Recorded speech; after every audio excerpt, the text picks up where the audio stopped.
Champions trophy ఫైనల్లో India సెమీఫైనల్లో ఆస్ట్రేలియాపై 4 వికెట్ల తేడాతో విజయం సాధించింది. సత్తా చాటిన కోహ్లీ, తర్వాత షమి. ఆల్రౌండ్ షోతో అదరగొట్టిన ఇండియా 5వ సారి ఛాంపియన్స్ ట్రోఫీ ఫైనల్లోకి ప్రవేశించింది.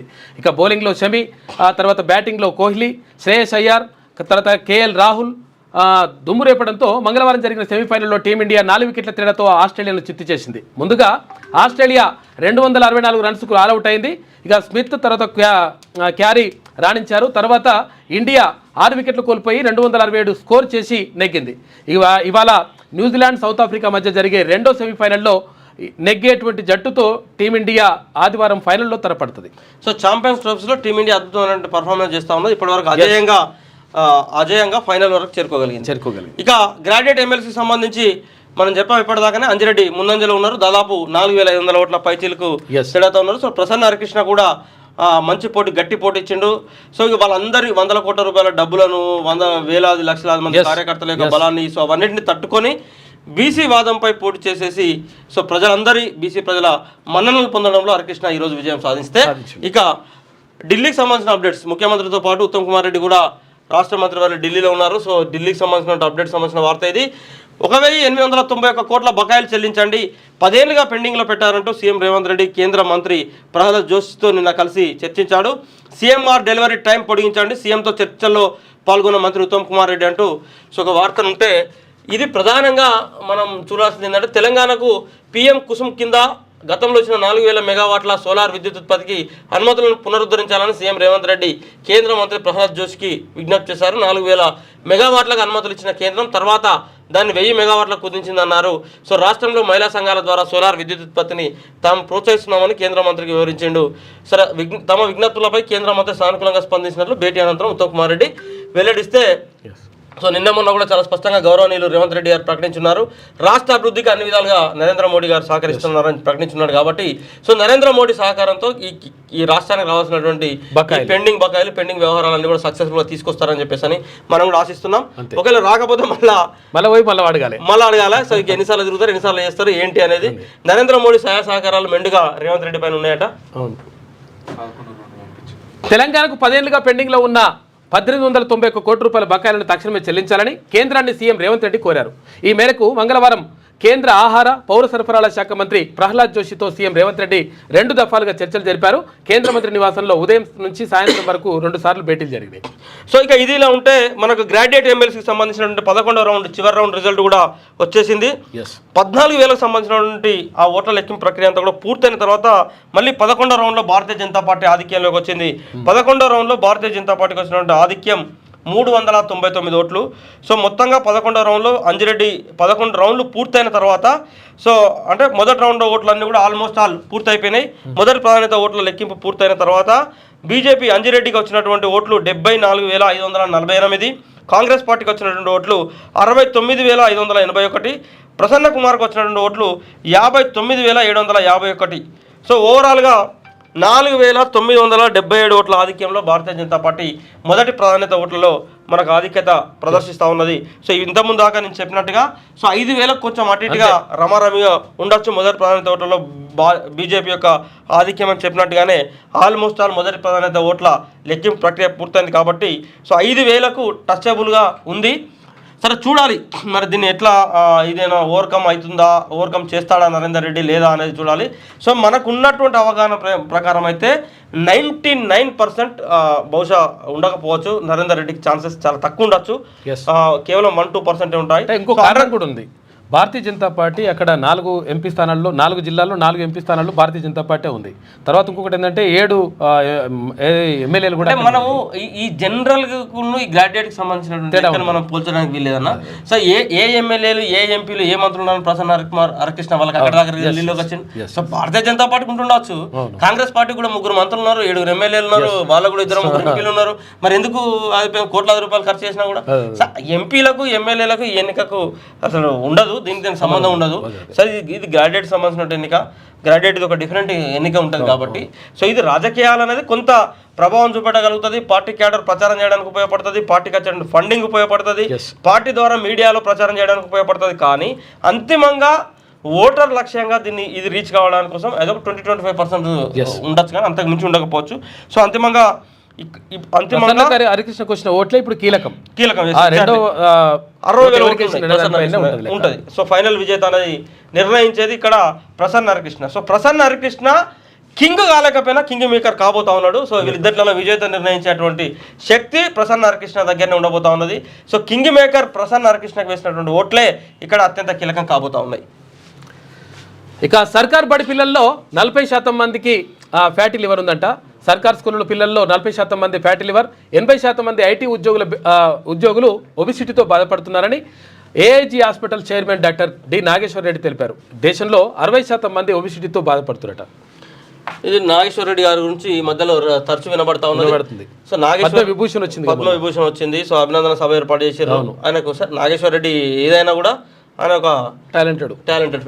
సో నేటి నుంచి ఇంటర్ ఎగ్జామ్స్ రాష్ట్రంలో ఇవాళ నుంచి ఇంటర్ పబ్లిక్ పరీక్షలు ప్రారంభం కానున్నాయి. ఈ నెల 25 వరకు జరగనున్న ఈ ఎగ్జామ్స్ ఉదయం 9 గంటల నుంచి మధ్యాహ్నం 12 గంటల వరకు కొనసాగనున్నాయి. 9,96,971 మంది విద్యార్థులు ఈ పరీక్షలకు హాజరు కానున్నారు. పరీక్షలకు హాజరవుతున్న విద్యార్థులందరికీ మా తరఫున కూడా ఆల్ ది బెస్ట్ చెప్తా ఉన్నాం. ఇక 21 జిల్లాల్లో 39 డిగ్రీల పైనే రాష్ట్రంలో ఉష్ణోగ్రతలు తీవ్ర స్థాయికి చేరుకుంటున్నాయి. సో మంగళవారం ఒక్కరోజే 21 జిల్లాలో 39 డిగ్రీలకు పైగా ఉష్ణోగ్రతలు నమోదయ్యాయి. అత్యధికంగా పెద్దపల్లి జిల్లా సుల్తానాబాద్ కనుకులలో 39.3 డిగ్రీలు నమోదు కాగా ఈ ఏడాది ఇదే హైయెస్ట్ అని అధికారులు చెప్తున్నారు. సో ఎండలు మధ్యాహ్నం పోతే ఎండలు మండుతున్నాయి. క్రమంగా ఎండలు పెరుగుతూ ఉన్నాయి. 28,000 మందికి ఓటేసుడు రాలే. అంకెలకు బదులు టిక్కులు పెట్టిరట, కొంతమంది సర్కిల్ చుట్టిరట, పేర్లు రాసిరట కొంతమంది టీచర్లు, గ్రాడ్యుయేట్లు. ఇక పోలైన ఓట్లలో 10% పైగా చెల్లెలే. గ్రాడ్యుయేట్ల ఓట్లలో భారీగా ఇన్వాలిడ్ అయిపోయినాయంట. కాబట్టి ఇక 28,000 మంది మొత్తం కూడా చెల్ల నోట్లు అయిపోయినాయంట, గ్రాడ్యుయేట్లు అయ్యి టీచర్లు అయ్యి. ఫిరాయింపుల కేసులో స్పీకర్కు సుప్రీం నోటీసులు. రాష్ట్ర సర్కార్, అసెంబ్లీ సెక్రటరీ, ఎన్నికల సంఘంతో పాటు ప్రతివాదులకు జారీ. ఇక ఈ నెల 22 లోపు రిప్లై ఇవ్వాలని ఆదేశం. ఆపరేషన్ సక్సెస్, పేషెంట్ డెడ్ అనే తీరు సరికాదని చెప్పేసి సుప్రీంకోర్టు కామెంట్ చేసింది. దాని మీద మాట్లాడదాం. మళ్ళీ ఇతర పేపర్లలో పెద్ద వార్తలు ఉన్నాయి కాబట్టి మాట్లాడదాం. ఇక ఎల్ఆర్ఎస్లో ఆదమరిస్తే అక్రమాలకు ఛాన్స్. సబ్ రిజిస్ట్రార్ ఆఫీసులో గోల్మాలకు అవకాశం. ఉన్నతాధికారులు అలర్ట్గా లేకుంటే బఫర్ జోన్ల ప్లాట్లకు క్లియరెన్స్. 2020లోనే 25.67 లక్షల దరఖాస్తులు, 9 లక్షల పైగా అర్హత లేని అనుమానం. సర్వే నెంబర్ల నిషేధిత జాబితాలో పెట్టిన డాక్యుమెంట్ రిజిస్ట్రేషన్కు ఛాన్స్ ఉండబోతా ఉందట. సో ఎల్ఆర్ఎస్లో ఆదమరిస్తే అక్రమాలకు ఛాన్స్ ఉండే అవకాశం ఉందని అయితే కథం కొట్టిపడేస్తారు. అంటే ఏమున్నాయి, గ్రేటర్ హైదరాబాద్ చుట్టూ, వరంగల్ చుట్టూ ఉన్నటువంటి టౌన్లో ఉన్నటువంటి చెరువులను కబ్జా చేయడం, ప్రభుత్వ స్థలాలను కబ్జా చేసే వ్యవహారమే ఎల్ఆర్ఎస్లో కానీ జియో నెంబర్ 59లో కానీ ఉండే అవకాశం ఉంది. సంగారెడ్డి జిల్లా అమీన్పూర్ మున్సిపాలిటీ పరిధిలోని సర్వే నెంబర్ 947 శెట్టికుంట FTLలో అక్రమంగా లేఅవుట్ చేసి నిర్మించిన ఇండ్లు ఇవి. ఇందులో కృష్ణా బృందావన్ కాలనీ, చక్రపురి కాలనీలు వెలిశాయి. అయితే 2015లో ఫిర్యాదులు అందడంతో అప్పటి సంగారెడ్డి ఆర్డీఓ మధుసూదన్ రెడ్డి సుమారు 200 మంది సిబ్బందితో వెళ్ళి వందలాది ఇండ్లను నేలమట్టం చేశారు. కానీ 10 ఏళ్ల తర్వాత అదే సర్వే నెంబర్ 947లోని అదే వెంచర్లో స్థానిక నేతలు, అధికారుల సపోర్టుతో మళ్ళీ వందల నిర్మాణాలు కొనసాగుతున్నాయి. అయితే గత బీఆర్ఎస్ ప్రభుత్వ హయాంలో ఎల్ఆర్ఎస్ కోసం అప్లై చేసిన 100 మంది ఇప్పుడు రెగ్యులరైజ్ చేసుకునే పనిలో పడ్డారు. కొందరైతే పక్కనే ఉన్న డిటిసిపి లేఅవుట్ను చూపి ఎల్ఆర్ఎస్కు సైతం దరఖాస్తు చేసుకోకుండానే ఇల్లు నిర్మిస్తుండగా ఇంకొందరు ఏకంగా ఆ ఇంటి నెంబర్లపైనే పర్మిషన్ తీసుకొని కట్టేస్తున్నారట. కథ పట్టిస్తున్నారు. చెరువులు, కుంటలు, కబ్జాలన్నీ అయిపోతా ఉన్నాయి. ఇక బనకచెర్లకు నీళ్లు తీసుకుంటే తప్పేంటి?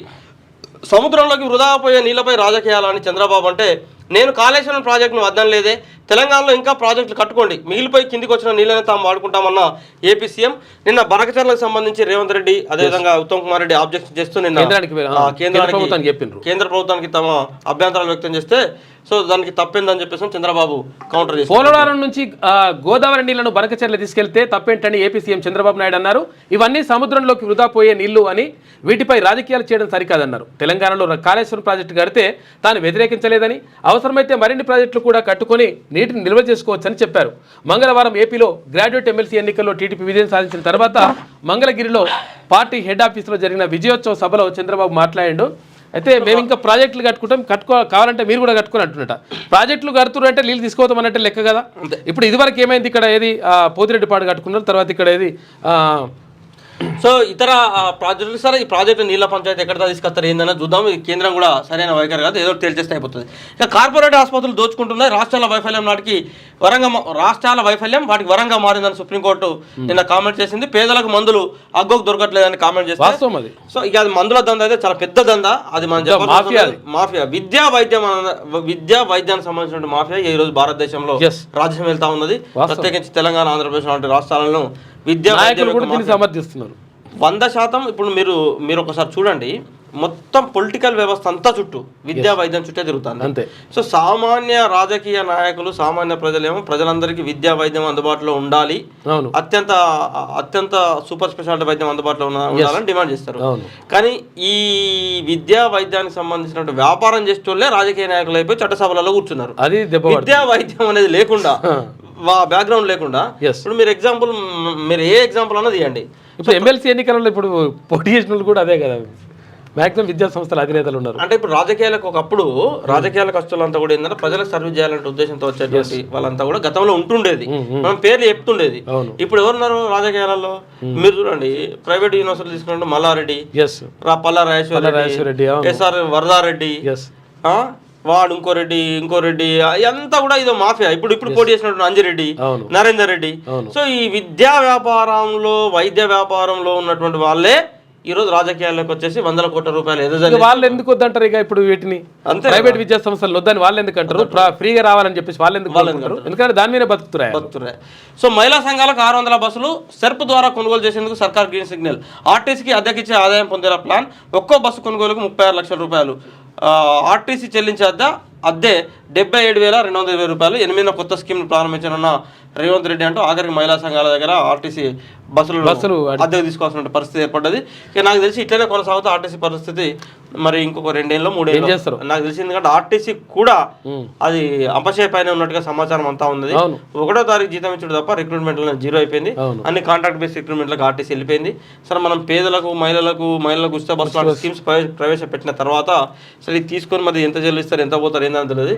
లాస్ట్కి ఆర్టీసీ తీసుకున్న అప్పులకు ఏం కథ అయితే అంటే, పాప నిజాం కాలంలో ఆర్టీసీకి ఇచ్చినటువంటి ఆస్తులు అమ్మి, భూములు ఆస్తులు అమ్మి ఆర్టీసీకి ఈ అప్పులు కట్టాల్సిన వాతావరణం క్రియేట్ చేస్తారు. అమెరికాపై చైనా టారిఫ్లు. ఇక 15% ప్రతీకార పన్నులు విధించిన డ్రాగన్. ఇక WTOలో న్యాయ పోరాటం చేస్తామని వెల్లడి. సోమవారం చైనాలపై సుంకాలు మరో 10% పెంచిన ట్రంప్. కెనడా, మెక్సికో పైన 25% టారిఫ్లు అమల్లోకి. ఇక బదులుగా అమెరికాపై కెనడా 25% టారిఫ్లు వేస్తుంది. ఒకరి మీద ఒకటి వేసుకుంటుండు పన్నులు.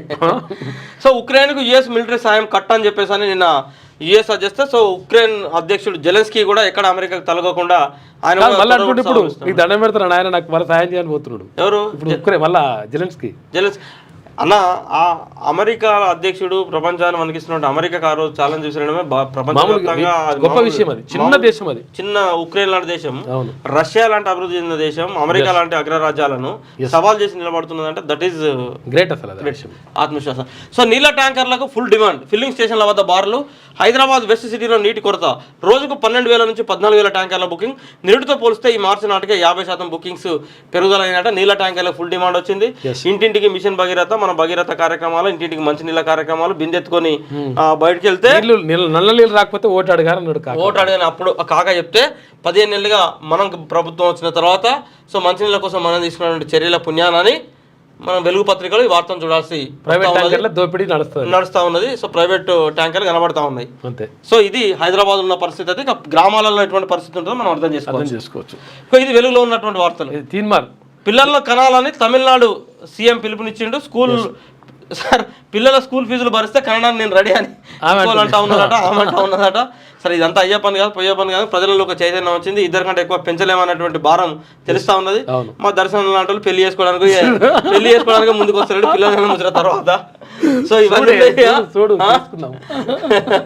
తమిళనాడు సీఎం పిల్లలు కలవంటే మా అన్నది పెళ్లి చేసుకుంటలేడు అన్న. కానీ లేటెస్ట్ న్యూస్ తెలుగు మరియు ఇంగ్లీష్ అప్డేట్స్ కోసం ఇప్పుడే క్యూన్యూస్ అఫీషియల్ యాప్ ని ప్లే స్టోర్ నుండి డౌన్లోడ్ చేసుకోండి. సరికొత్త సమాచారాల కోసం క్యూన్యూస్ వెబ్సైట్ ని ఫాలో అవ్వండి. ఛానల్లో ప్రాంతీయ, జాతీయ, అంతర్జాతీయ వార్తలు వీక్షించండి. లైక్ చేయండి.